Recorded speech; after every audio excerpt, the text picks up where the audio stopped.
दिल्ली की अदालत में उस दिन इंसाफ नहीं हुआ।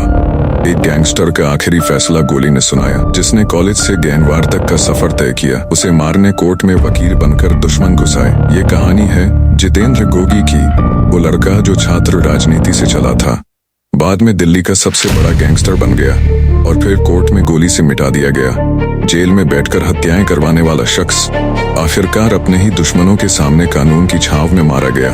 यही था गोगी, दिल्ली की सड़कों पर गोलियां चलवाने वाला, आखिरकार कोर्ट के अंदर ही ढेर हो गया।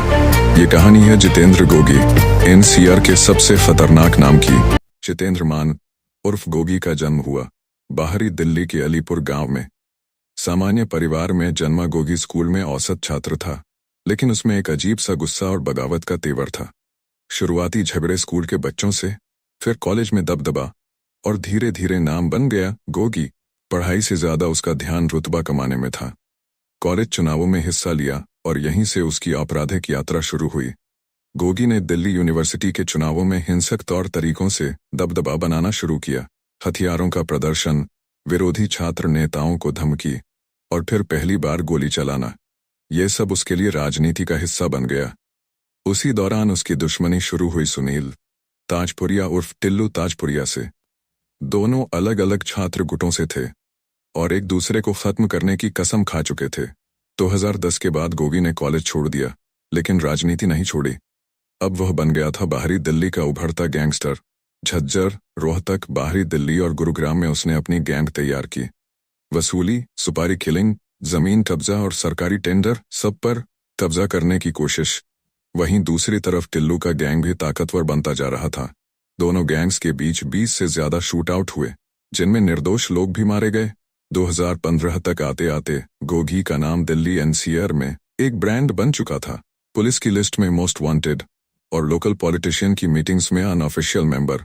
हर बड़े बिल्डर, रियल एस्टेट डीलर और कॉन्ट्रैक्टर को गोगी की गैंग को हिस्सा देना होता था।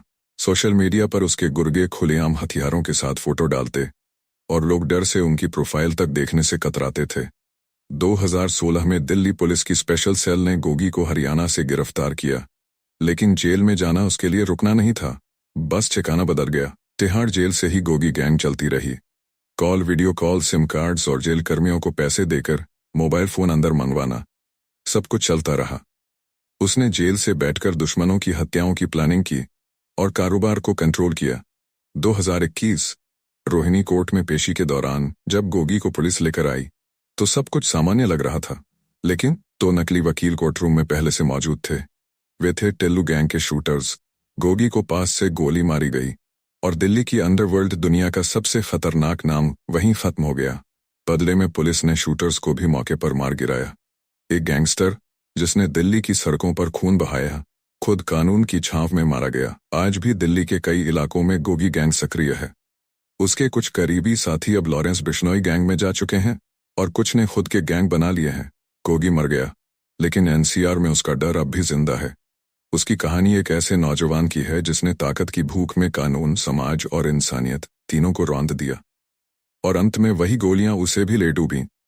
गोगी ने जब एनसीआर में अपनी पकड़ मजबूत कर ली, तब उसने अपने गैंग को छुपाने के लिए राजनीतिक और पुलिसिया संबंधों का जाल बुना। छोटे नेताओं से दोस्ती, चुनावों में सपोर्ट और पुलिस वालों को पैसा। ये उसका तरीका था सिस्टम को खरीदने का। कई मामलों में फायर दर्ज होती, लेकिन कार्रवाई रुक जाती, जांच अधिकारी बदल दिए जाते और गवाह कोर्ट नहीं पहुंचते।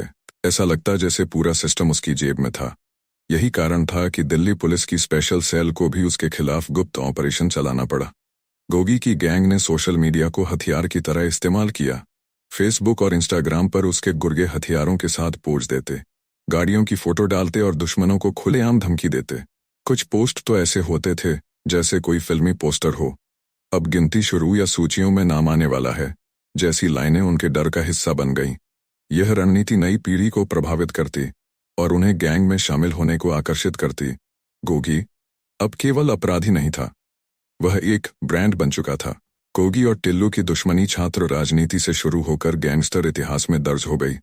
दोनों गैंग्स ने एक दूसरे के करीबियों को लगातार टारगेट किया, कॉलेज से लेकर कोचिंग सेंटर तक, जेल से लेकर शादी समारोहों तक। एक बार तो दिल्ली एनसीआर के एक मॉल में दिन दहाड़े गोलीबारी हुई, सीसीटीवी फुटेज में दोनों गैंग्स के लोग भागते दिखे। यह दुश्मनी सिर्फ पर्सनल नहीं थी, यह ईगो, पावर और दबदबे की लड़ाई थी। और दोनों जानते थे कि इसका अंजाम सिर्फ मौत हो सकता है। गोगी की मौत के बाद ऐसा लगा कि गैंग खत्म हो जाएगा, लेकिन हुआ उल्टा। उसके गुर्गों ने बदला लेने की शपथ ली और पुलिस के लिए हालात और भी मुश्किल हो गए। कुछ गुर्गे लॉरेंस बिश्नोई गैंग में शामिल हो गए और अब यह नेटवर्क और भी बड़ा बन गया। गोगी के पुराने संपर्क आज भी बिल्डरों से वसूली करते हैं, कॉलेज स्टूडेंट्स को डराते हैं और सोशल मीडिया पर दहशत फैला रहे हैं। दिल्ली का अंडरवर्ल्ड बदल चुका है, लेकिन गोगी के नाम की परछाई अब भी वहां मंडराती है।